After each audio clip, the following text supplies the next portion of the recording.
Iya, Miss. Aku mau nanya tentang solusi. Tapi ingat jangan pernah menyebut nama siapapun termasuk namamu sendiri. Karena saya tidak ingin setelah viral kalian minta take down. Kenapa sayang? Oke, Miss. Tahun kemarin, pas bulan 12 tanggal 31, saya tuh di interminate sama majikan. Terus?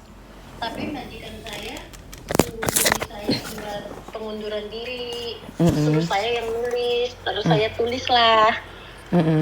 Pas beberapa hari saya keluar dari rumah majikan, saya cari majikan baru di Hong Kong. Dapatlah saya majikan baru. Terus kata agensi saya nggak mau pulang Indo, bisa nggak saya tunggu visa di Macau? Terus kata agensi saya bisa. Terus saya tunggu di Macau selama 1 bulan lebih. Terus tiba-tiba tuh agensi ngirim saya surat yang kayak saya ngirim ke Miss itu.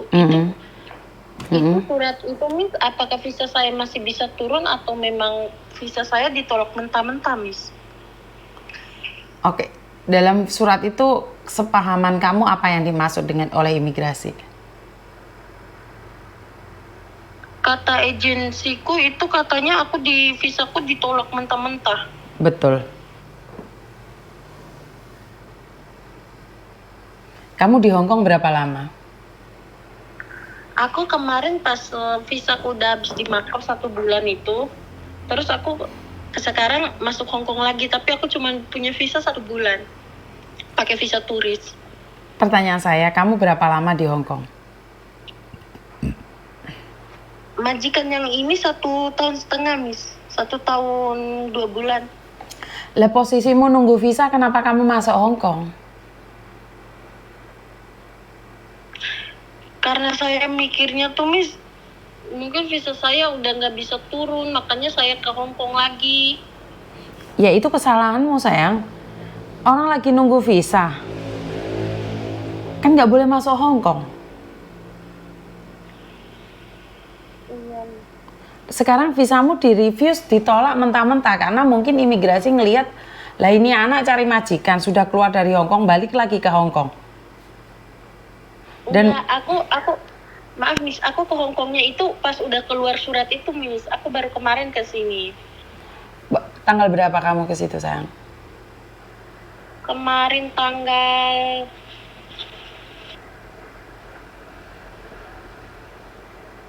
1, Miss. Kamu tanggal 1 baru datang. Iya, Miss. Oke, terus ngapain kamu ke Hong Kong sekarang? Posisimu di Hong Kong mau ngapain? Mau OS? Mau kabur atau seperti apa? Makanya aku minta solusi, Miss. Aku juga mau jadi OS, maksudnya nggak mau pulang Indo juga nggak mau. Berarti hidup mati segan ini kamu? Hidup segan, mati tak mau? Iya, Miss, makanya aku minta solusi ke Miss, gimana baiknya gitu. Ya karena kamu sudah di-refuse, sudah ditolak dengan visamu, ya kamu pulang cari ke negara lain tuh sayang. Kan tidak harus Hong Kong. Karena kalau kamu melanggar peraturan di Hong Kong, takutnya nggak selamanya kamu sehat. Tiba-tiba kamu sakit bagaimana? Hah? Iya, Miss. Jadi kenapa kamu tidak memilih untuk bekerja di Macau dulu nih? Kalau sudah ditolak di sini, benar nggak? Kan lain kali kamu bisa ke Hong Kong lagi. Tapi kalau kamu hari ini memilih untuk kabur, jadi anak kaburan di Hong Kong, selamanya kamu nggak bisa balik Hong Kong dan kamu akan menyesal. Jangan dikira hidup di Hong Kong itu murah, gaji tinggi loh sayang. Ngerti nggak? Iya, Miss. Pulang loh, kalau enggak kamu datang ke Macau, cari kerjaan di Macau. Kan kamu masih bisa masuk lagi Hong Kong lain kali. Tapi kalau hari... Gimana? Berarti itu aku bukan di backlist ya, Miss? Di situ nggak ada tulisan di backlist, cuman ditolak aja. Visamu ditolak.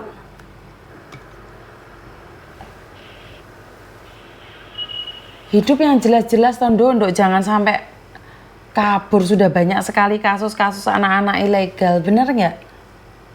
Bener, iya makanya Miss aku tuh lagi mikir, aku kan punya waktu kalau seandainya aku mau kerja di Makau ya aku cuma 2 minggu di sini balik lagi Makau gitu. Mm-mm.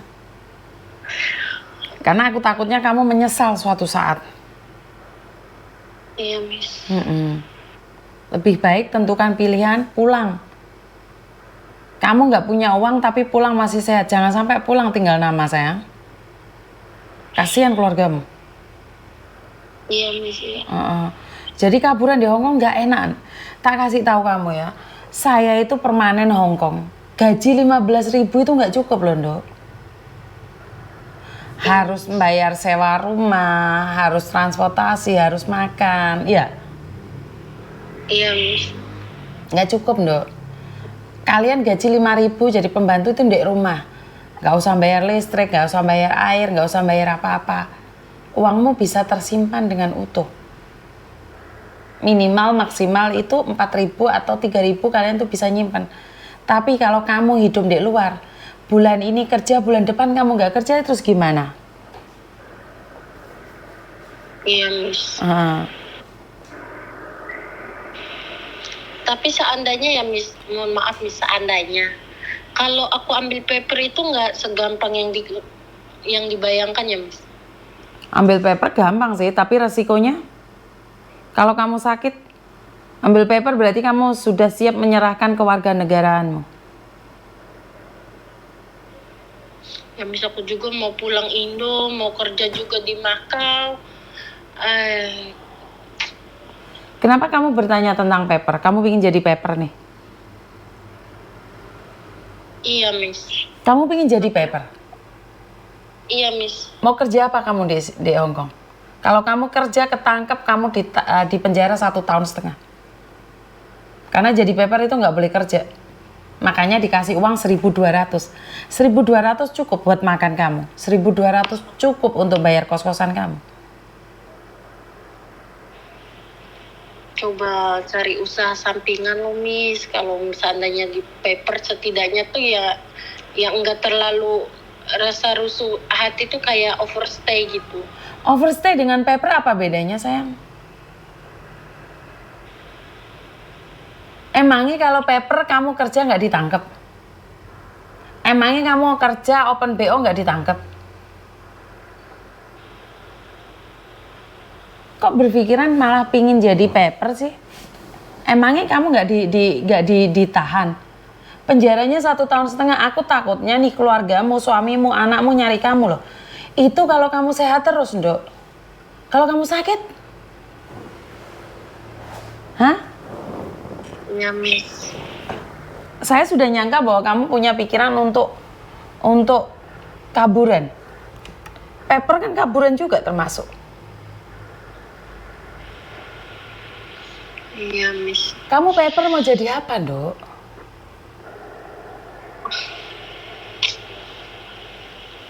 Mau kerja sampingan apa? Oke lah, saya tanya. Kerja sampingan apa sih yang kamu mau? Ya, maksudnya kayak jualan online atau apa sih Miss yang halal-halal aja. Bagaimana kamu bisa mengatakan apa yang kamu cari halal sementara kamu ada di situ bukan pekerja halal? Kan kamu tetap ilegal, Nduk. Kalau kamu sakit lah. Hah? Iya sih. Iya sih Miss. Berapa banyak orang sakit yang nggak bisa pulang, sayang?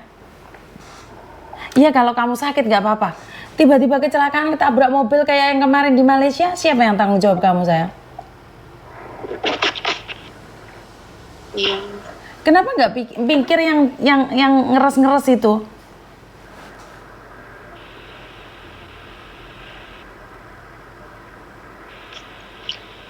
Pusing juga aku Miss, mikirnya gimana dari kemarin mikir. Makanya aku telepon Miss Yuni minta solusi.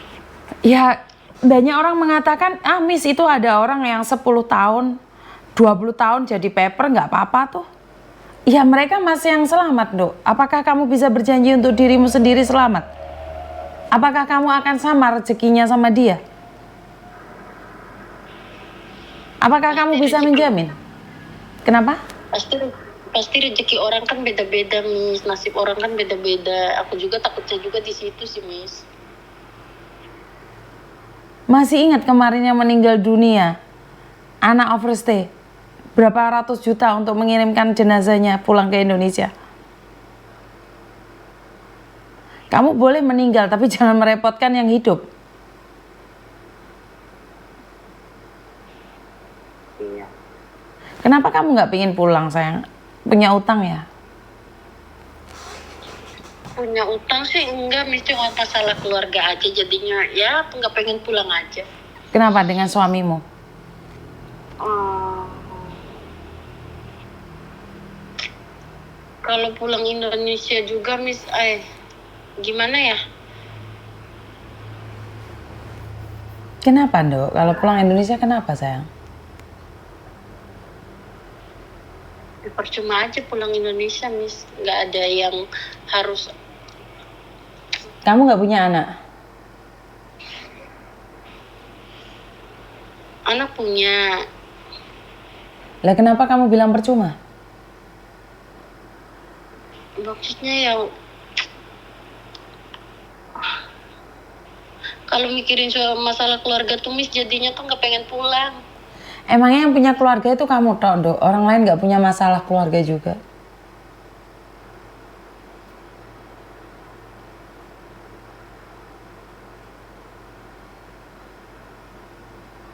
Masalah itu untuk diselesaikan, dicari solusinya, bukan lari seperti itu, sayang.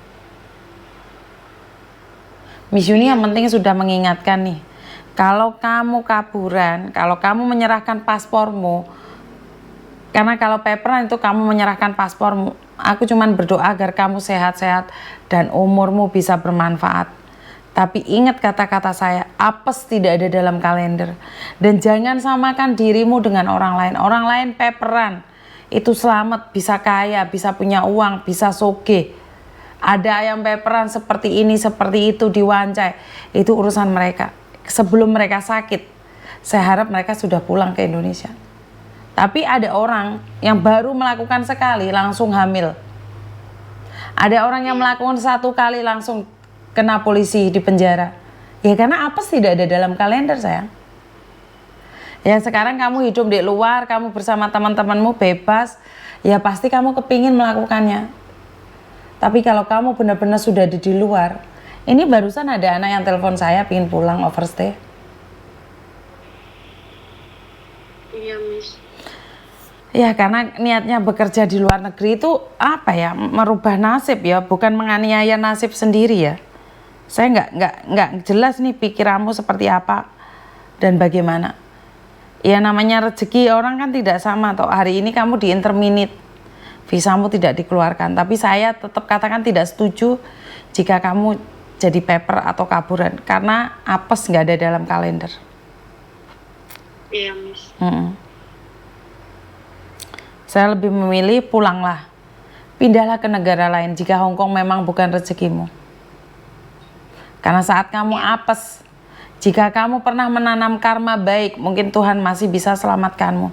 Tapi jika karma di masa lalumu kurang baik, maka nggak ada orang yang peduli sama kamu. Lihatan Mbak Lilis itu loh, Mbak, ditabrak sepeda motor 2 kali, tempurung otaknya pecah. Dia sudah nggak bisa apa-apa lagi. Itu masih untung dia bisa dipulangkan sama uya-kuya. Saya tidak tahu karma baik apa yang dia tanam hingga dia bisa ketemu sama uya-kuya. Apakah semua orang bisa ketemu sama uya-kuya? Kan nggak juga. Iya. Jadi wes hati-hatilah. Saya cuma ngingetin, saya nggak setuju untuk kamu. Memang saya tidak tahu ya masalah keluargamu. Tapi yang saya tahu adalah apes tidak ada dalam kalender, itu aja. Iya, Miss. Iya, Miss. Pulanglah sebelum kamu dipulangkan. Iya, Miss. Saat kamu pulang sendiri, naik pesawat sendiri itu lebih indah daripada kamu dipulangkan dalam keadaan peti jenazah. Iya, Miss. Oke? Oke, Miss. Jangan nekat sayangnya. Oke, Miss. Terima kasih, Miss. Yuk, bye-bye. Saya tahu itu adalah hidup-hidupmu, itu masalahmu, jadi tidak ada seorang pun yang peduli. Tapi saya tetap peduli sama kalian dan saya harap kalian tidak melakukan hal-hal yang konyol hingga merugikan kalian sendiri. Saya inginkan kalian pulanglah jika saatnya pulang. Jangan sampai kejadian Mbak Lilis yang kedua dan yang ketiga dan membuat kalian sendiri hancur seperti apa dan bagaimana. Saya tuh sangat sedih sekali lihat keadaan Mbak Lilis. Saya selalu bilang pada diri saya sendiri, karma baik apa yang Mbak Lilis pernah tanam hingga dia bisa ketemu sama Uya Kuya, sehingga Mas Uya Kuya langsung bisa datang ke Malaysia 3 kali. Dengan sangat ringan Mas Uya Kuya bisa membantu dia. Tapi kan tidak semua nasibnya sama, Mbak. Ada beberapa banyak orang yang di luar sana yang tidak bisa dibantu. Ada beberapa orang yang di luar sana sakit, tidak ada yang peduli. Bahkan ada beberapa kasus yang dari Banyuwangi, payudaranya kena kanker dan posisinya sekarang mencari keluarganya karena sudah 25 tahun tidak pernah pulang sama sekali. Bagaimana rasanya keluarganya saat dikabari bahwa saudaranya ada yang sakit, yang sudah 25 tahun tidak mengabari keluarganya? Pasti sangat sedih sekali tahu-tahu pulang dengan sakit. Dan satu lagi, bagaimana rasanya keluarga saat pulang kalian membawa momongan yang begitu banyak, sementara keluargamu tidak tahu kamu menikah atau tidak. Jadi jangan lakukan sesuatu yang sudah tahu akibatnya. Ya kalau kalian tidak tahu masih wajar menurut pendapat saya, tapi kalau kalian sudah tahu akibatnya itu sangat fatal sekali, janganlah melakukan, Mbak. Kalau kalian melakukan berarti kan kalian uji nyali. Itu aja dari saya. Terima kasih buat teman-teman. Kurang lebihnya saya minta maaf untuk live hari ini. Wassalamualaikum warahmatullahi wabarakatuh. Berkat Tuhan mengalir atas hidup kita semua. Semoga semua makhluk hidup bahagia dan terima kasih. Bye-bye. Terima kasih, bye-bye.